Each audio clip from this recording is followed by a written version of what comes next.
The detectives created a ruse, inviting Stephanie to come in and advise them on a case involving stolen art. Knowing they were dealing with one of their own, they rehearsed and prepared for the interview more than anything they had done before. Their plan of attack was to keep the conversation as casual as possible for as long as possible, and carefully waited for the key moments to initiate the confrontation. Stephanie, I don't know if you know my partner. Hey, great. Hi. Stearns, nice to Yeah, meet see you. you guys. How's it going? Good. Milling around. Well, have a seat. I don't want to talk about this in the squadron because that's okay. I don't know who people are listening. That's true, And that's if we go to my side, everybody's always wondering what everybody else is sure, doing. no problem. Okay. The first thing the detectives do is set up a compatible tone with the suspect. She has just stepped foot inside an interrogation room, and the detectives negate the negative implications of such an environment through a friendly disposition. Consultative meetings, such as seeking advice over an art theft, can take place anywhere, and the last place detectives would choose to spend more time in would be an interrogation room. The reason they give the suspect for meeting in such an unusual location is to not spread rumors or innuendo. Yet the real reason is that all firearms have to be checked in before entering the area, and they needed the suspect to give up her gun without alerting suspicion. But like we're talking about being busy and stuff, we've been assigned a case that we've been looking at. Okay. It's a new case, and reviewing the case, there's some notes to see as far as your name being mentioned. Okay. Do you know John Rutan? Try and imagine for one moment that you savagely murdered a love rival in a jealous rage. Over 2 decades had passed since the act. Then all of a sudden, you're brought to an interrogation room and sat directly opposite 2 senior investigators who bring up the name of the man you committed first-degree homicide for. John Rutten? Rutan. The investigators already knew how to say John Rutten's name correctly. The mispronunciation was a simple strategy to see how the suspect would react. Setting aside the element of the murder, John Rutten was the second longest relationship in Stephanie's life, and a psychiatrist later stated that this pause was 4 times as long as it should have been. She was already being deceptive by acting as if she hadn't thought about that name for so long, giving reason for her prolonged reflection, when in reality, the name John Rutten was engraved in her memory, and even when slightly mispronounced, it would have most likely taken milliseconds for her to realize exactly who the detectives were referring to. Right. Oh, yeah, I went to school with him. You did? Yeah. How long did you know him? Gosh, I went to school in, let's see, went to UCLA in 1978 I started, and, met him at school at the dorms. Mm-hmm. She says she met him in the dorms, yet left out the fact that they had dated for 4 years and went on numerous holidays together. Even though she wasn't asked directly, a truthful subject would most often volunteer this information without having to be pressed for it. Were you guys friends, close friends? Yeah, we're very close friends. Yeah? What's this all about? Well, it's a case we're working on, and it involves John, and in there, some of the statements we reviewed, there's notes and stuff that he knew you and stuff. Oh, yeah, we good friends, lived in the dorms for 2 years. You guys lived in the same dorm? Yeah. Oh, okay. Yeah, Dykstra. Okay. Were you guys just friends or anything else, or? Yeah, we were good friends. Yeah. Was there ever any relationship or anything that developed between you guys? Yeah, we dated, Uh-huh. what's this all about? Well, it's relating to his wife. It's unfortunate that Stephanie's face wasn't captured at this moment, because she would have no doubt been immediately struck by the psychological reaction known as fight or flight. Her brain would have just triggered the influx of a specific cocktail of hormones in order to prepare her to either stay and deal with the threat or try and run away to safety. Stephanie chooses to fight. Okay. Okay. Did you know her? Not really. I knew that he got married years ago. Uh-huh. Did you ever meet her? God, I don't know. Do you know who she was or anything? Well, let me think. God, it's been a long time ago. I may have met her. Geez. The words gosh, God, gee are exclamatory remarks used to express surprise or strong emotion. You will see them used continuously throughout this interrogation, which is the suspect trying to insinuate a vague memory due to a lack of contemplation on the subject matter. She's trying to emit the impression that she would have had no reason to give any further thought to John or anything related to John, since they stopped seeing each other over 2 decades ago. Yeah. Well, let me ask you. You said you dated John. How long did you guys date? I mean, what, are you guys, is this something... As we know, Stephanie is a cop and has been for 25 years. She will be wise to the fact that acting oblivious to the unusual development of the situation will be a glaring red flag in the eyes of the investigators. It's been shown time and again on this channel. Guilty suspects will often try and act naive to a blatant confrontation as a means to avoiding it altogether, whereas truthful subjects will address the confrontation and either refute it, or if it's subtle, want immediate clarification and transparency as to what was being insinuated.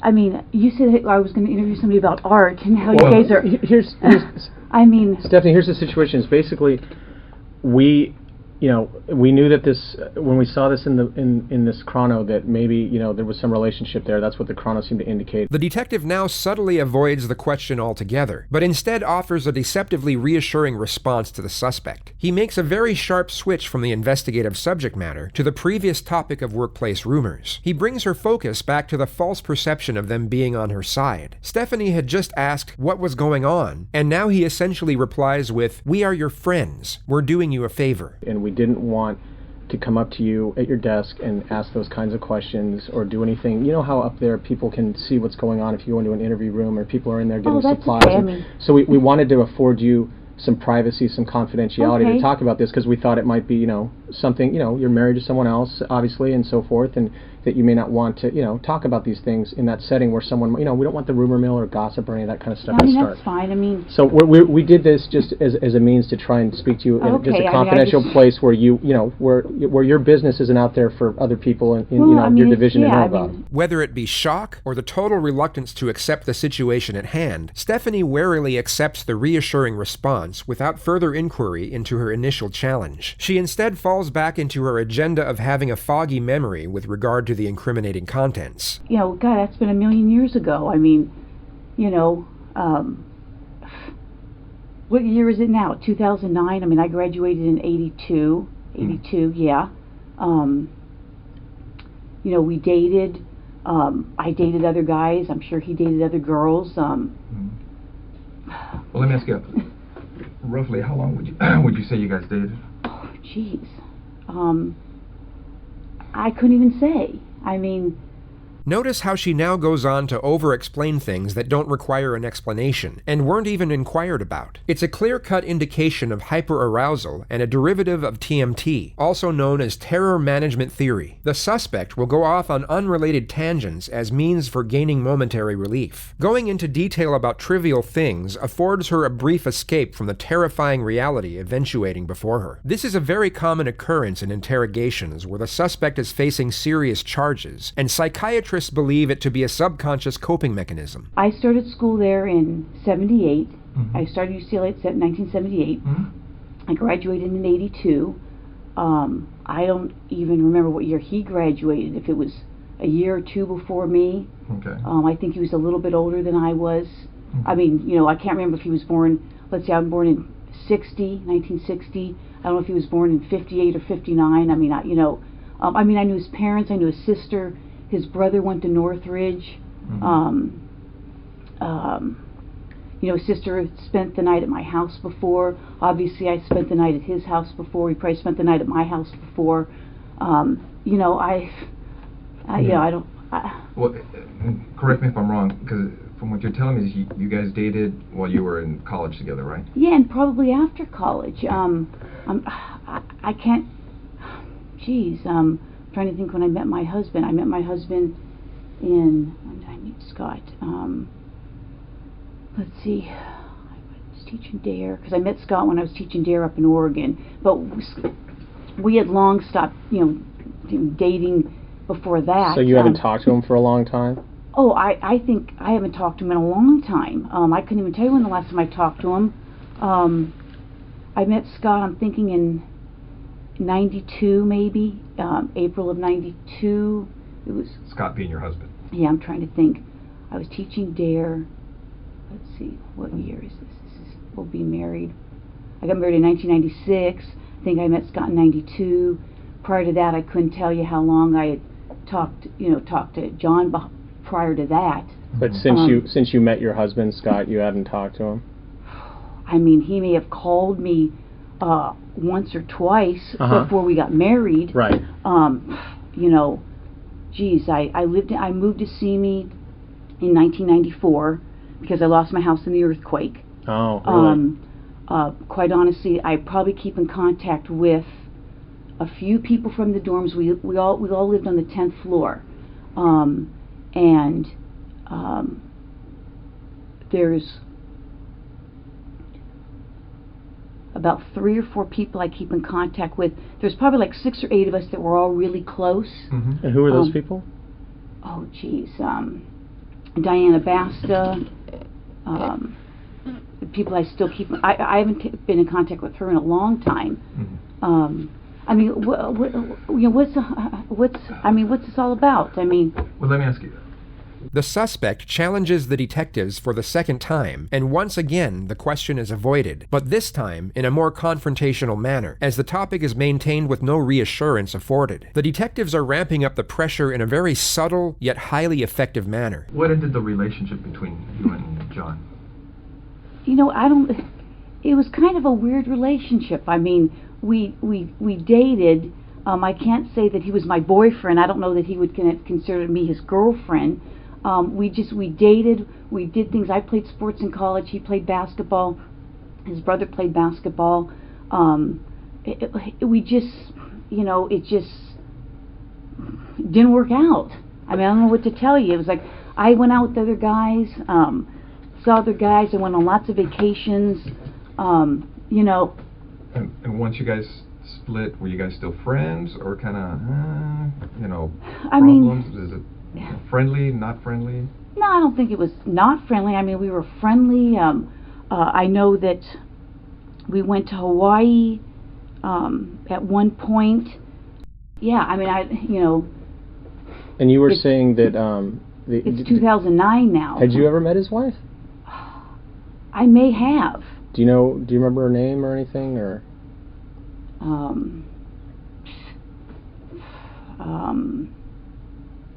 Or what she did for a living, or where she worked, or anything about her? The suspect was just asked 3 consecutive questions relating to the victim. She was supposedly in a reflective state during all 3 of the questions, yet her facial expression completely changed for the 3rd one. This is because she was pretending to be in a state of reflection for the first 2 questions, as she already knew the answers, whereas for the 3rd question, she actually was in a state of reflection and was genuinely searching her memory for the correct response. Had you ever met his wife? I may have. Do you remember her name or anything, or?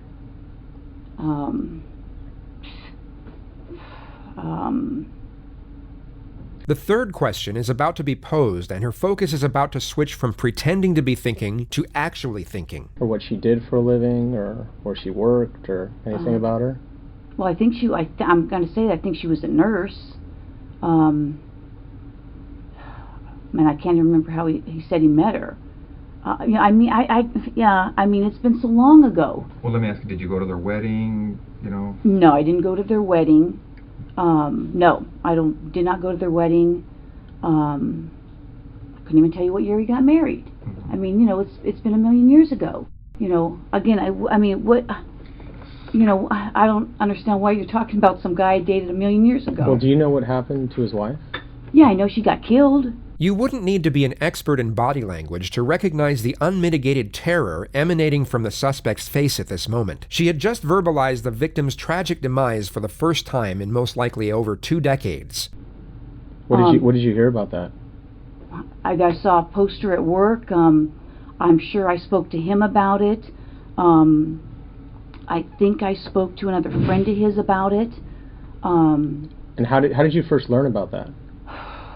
Jeez. Someone could have called me. I could have heard it at work. I think at one point there may have been a flyer or something. I know a good friend of his... Were you on the job back then when that happened? Yeah, I think so. Yeah, I'm sure I was on the job. That's why I would have heard about it with the flyer. He had a good friend, Mike Boldrick,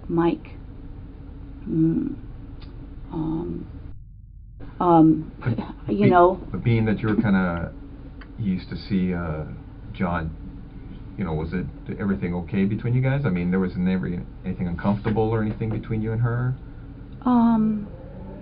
8 separate witnesses testified that Stephanie had confronted Sherry at the hospital she worked at, while the two of them were reportedly in an intimate relationship with John. The confrontation was said to have been highly aggressive, and Stephanie had to be escorted off the premises by security. Reports stated that Stephanie was by far the more combative and even made threats against Sherry's life.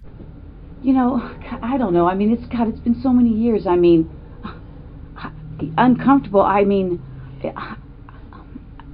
I can't even remember if we had a conversation. I mean, we may have. I may have seen her at his apartment. You know, geez, how many years ago was that? I don't even know what year she, got killed. Where was his apartment? Notice her passive disposition as she gives the following truthful response. On Roscoe. Okay. Yeah, Roscoe and east or west of DeSoto. Either east or west of DeSoto. Do you know where he moved after? Did he move after he got married, or do you know? Or now notice how her disposition switches from passive to frantic as she once again pretends to have a vague memory. Oh, I'm sure he did. Did you know where he was living, or? Somewhere in the valley. Did you ever visit him and his wife? No. No? Never went out to, get together, dinners, anything of that nature? No. Like I said, his sister used to come over. His sister had come to my place.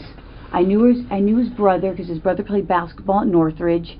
In fact, I was just coming across some pictures that I had just scanned from. I take a lot of photos, like 10,000, and I just did a service where I scanned everything. And after his wife died, did you talk to him again or anything? Yeah, I mean, I did talk to him. Mm-hmm. I talked to him, probably his parents, probably some other friends. I'm sure I talked to him. Yeah.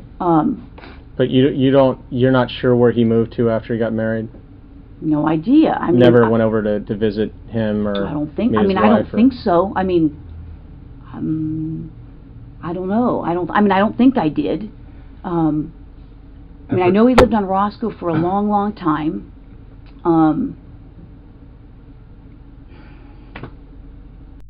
And you're right. I mean, if you guys are claiming that I'm a suspect, then, I got a problem with that. Okay. Okay?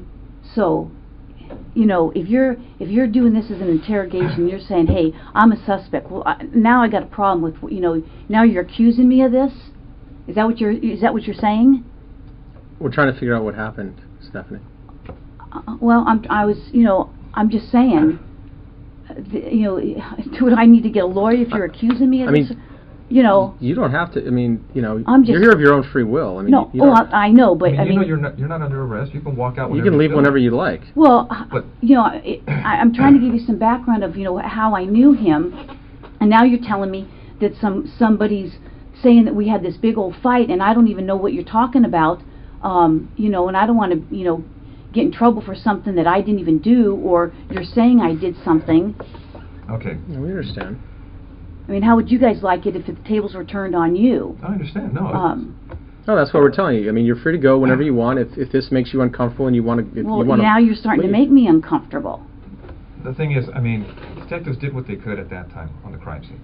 Okay, and the burglary thing you're talking about, that is an angle that they looked at. But now we're looking at everything else on the case. Because nobody was ever arrested on the case. I don't know that or not. Okay. Now, what we'd like to do is, obviously you know about all the DNA stuff and things of the nature that, gets done on cases nowadays. If we asked you for a DNA swab, would you be willing to give us one? Maybe. Because now because now I'm thinking I probably need to talk to a lawyer. Okay. I mean, well, because I know how this stuff works. Okay, don't get me wrong. You're right. I have been doing this a long time. Yeah. And I wish I had been recording this because now it sounds like there's you're selling these people saying I'm fighting with her, and now it sounds like you're trying to I've been doing this a long time. Yeah, we know. Okay. And now it almost sounds like you're trying to pin something on me. No, now I got that sense. Well, what it gets to on these cases, and you know it as well as I do, our job is to identify and eliminate suspects. I can't believe this. So if we ask you to the point to give us a DNA sample, a buccal swab so we can identify or eliminate you, would you be willing to do that? Maybe. Because I know this, Well, that's where we're at too. I mean, because right now, from looking at the evidence, it's, you know, it's possible we may have some DNA at the location. That's great. And we're going to do what we can to try to put this thing together. And your name's in the book. These people are pointing at you for whatever reason. I don't know why. That's just crazy. I mean, that's absolutely crazy. And it would be irresponsible on our part not to look at it. I know. You guys have to do your job, and I guess I'm going to have to contact somebody. So. That's fair. I mean, because I know how this stuff works. I Sure. mean, I just can't believe it. I mean, we understand that. I mean, if we were in your position, I mean, we would feel the same way. I just can't even believe it. I mean, it's just, I mean, I'm shocked. I'm really shocked that somebody would be saying that I did this. I mean, we had a fight, and so I went and killed her. I mean, come on. Well, that's... Okay. All right. Well, thanks for giving me the courtesy. I wish I could record it. Thanks for your time. Yeah, thank you. All right, Stephanie, take care. All right.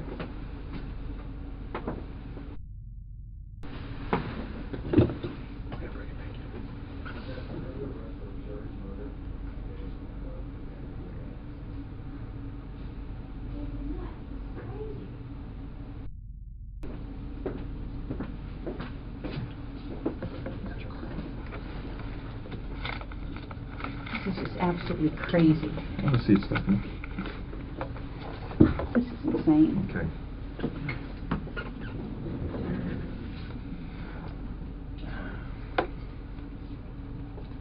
Give me 1 second. Okay. Stephanie, you know you have the right to remain silent. Do you understand? Yes, Anything you say may be used against you in court. Do you understand? yes, You have the right to the presence of an attorney before and during any questioning. Do you understand? yes. If you cannot afford an attorney, one will be appointed for you free of charge before any questioning if you want. Do you understand? Yes. Do you want to talk to us right now? No. Okay. All right. Okay. This then. is crazy. Okay. This is I'm like in shock. I'm totally in shock. Good afternoon. We are back on the record in People versus Lazarus. Shortly before noon, the jury announced they have a verdict. We will take the verdict at this time. People of the State of California versus Stephanie Eileen Lazarus.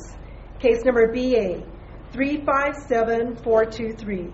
We, the jury, in the above entitled action, find the defendant, Stephanie Eileen Lazarus, guilty of the crime of murder of Sherry Rasmussen in violation of Penal Code Section 187A, a felony, as charged in count 1 of the information. We further find the murder was of the first degree. Your Honor, I'm John Rutten. Thank you for the opportunity to speak during this hearing. There are really no words that can describe the loss of Sherry and the whole of this experience, so it makes no sense to talk very long. It suffices to say that the Rasmussen family, my family, and Stephanie's family have been thrust into a bizarre world of disbelief and indescribable sadness. Sherry Rasmussen had a profound impact on so many people.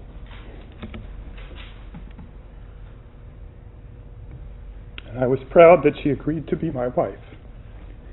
It was impossible not to notice Sherry when she entered a room. To me, her physical presence was startling. I can clearly remember the first moment I laid eyes on her.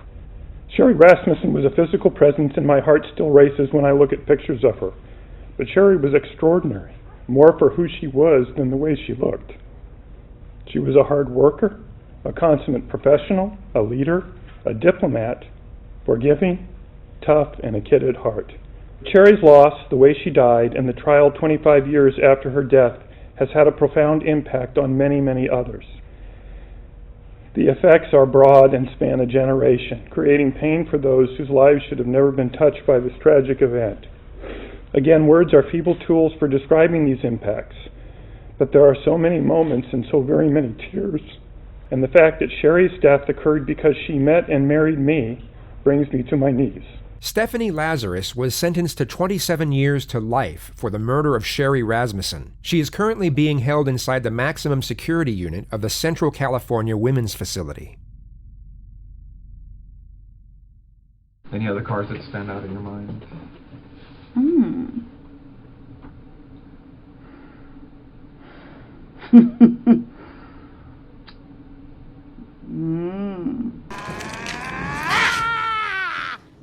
Fuck this.